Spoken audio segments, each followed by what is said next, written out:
Kabeli şirkətində qeydiyyatdan keçən hər bir əməkdaş müəyyən bir gəlirlərə sahib olmaq istəyir. Bəli, burada özünə məsul olan, burada satışla məşğul olan və burada biznes qurmaq istəyən əməkdaşlar yazılır. Əslində hər bir əməkdaş üçün 50 balın üstünlüklərini öyrənmək vacibdir. Niyə biz 50 balı edək? Nədir 50 balın üstünlükləri?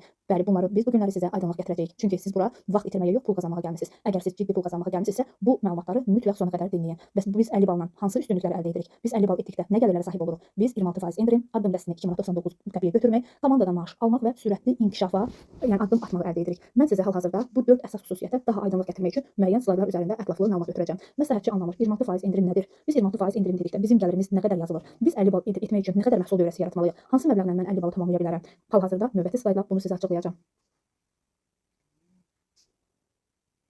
50 bal bizdə təxmini 100 manatlıq məhsul deməkdir. Deməli biz 100 manatlıq məhsula 74 manat ödəniş edirik. Əgər 50 bal ediriksə, deməli biz 100 manatlıq məhsula dərhal 26 manat gəlir qazanırıq. Bir şirkətdən 100 manatlıq məhsul aldıq və həmin anda kabinetimizdən 26 manat gəlirimizi əldə edirik. Yəni təxmini minimal məbləğlə hesablasaq biz hər 30 manatlıq məhsula 22 manat ödəniş edirik. Deməli bizim hər 30 manatlıq məhsuldan 8 manat gəlirimiz qalır. Bu bizim şirkətimizin 50 balın ən üstün cəhətlərindən biridir. Heç bir şirkət birbaşa 30 manatlıq məhsula 8 manat endirim eləmir. Bəli, biz əməkdaşlar 50 balla çalışarıqsa ilk növbədə bu üstünlükdən yararlanırıq.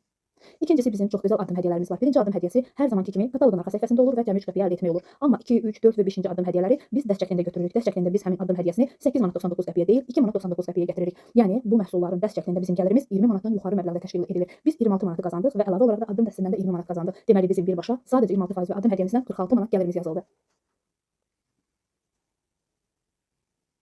Bizim üçüncü əsas qrupdan artan gəlirin əldə etməsi. Qeydiyyat gətirə bilməyən əməkdaşlardır. 50 bal edirsə, əməkdaşdan sonra mütləq qeydiyyatlar gedir və həmin komanda avtomatik ona yazılır. Deməli siz bir nəfər 50 bal edirsiniz, görürsüz sizdən sonra yeni yazılışlar var. Onlar da hər biri 50 bal etdikdə o bütün qrup şəklində bal sizə yazılır. Deməli biz bir nəfər 50 bal edirik və bir nəfər sizdən sonra o da 50 bal edir. Dərhal 4 manat maaşa çıxırsınız. Biz burada zaman itirmədən əgər müəyyən bir artan gəliri hədəfləmişiksə, 60 nəfərlə 50 balıq 400 manat maaşa çıxa bilirik. Yalnız burada gəliri düşünənlər üçün 2 qol şərti vacibdir. Amma müəyyən bir gəlirim yazılsın, adam gətirə bilmirəm, mən komanda yaratmaq istəmirəm deyən əməkdaşlar bundan minimal məbləğ daha az götürə bilər. Yəni bu gün sizə ətraflı izahat verim. Gəlin aydınlıq gətirək. Bir nəfərlə 3% çıxıb 50 bal edib 4 manata çıxmağı seçərdiniz, yoxsa 10 nəfərlə 10 balıq dövrə yaradıb və yaxud da 23% 60 nəfərlə 50 bal yaradaraq direktor maaşı 400 manat alardınız, yoxsa 10 balıq 300 nəfərlə. Deməli siz sadəcə az dövriyyələrlə özünüzü geriyə salırsınız. Əgər bu işə ciddi yanaşsınız, ciddi biznesi düşünürsünüzsə, ciddi gəlirlərə sahib olmaq istəyirsinizsə, vaxt itirmədən 50 balla çalışın və komandaya gələn hər bir əməkdaşa da bunu izah edin. Bəli, biz bu 50 balın üstünlüklərini sizlərə görə deyirik.